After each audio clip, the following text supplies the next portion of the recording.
First time ko makakain ito. Ang tawag nga pala dito ay gooseberries. Napakasarap nitong gooseberries, lalo na pag ganito na yung kulay niya, hinog na hinog na.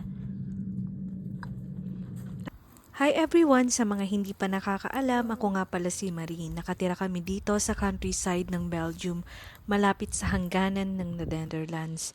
Habis ko talaga ang pag-harvest ng iba't ibang klase ng prutas, lalo na itong gooseberries.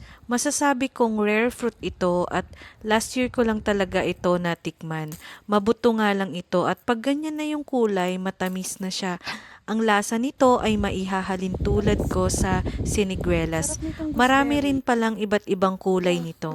Nakaka-happy rin talagang makita ang mga prutas na hitik sa bunga katulad nito. Tignan nyo naman, yung iba nga parang papasira na or overripe na.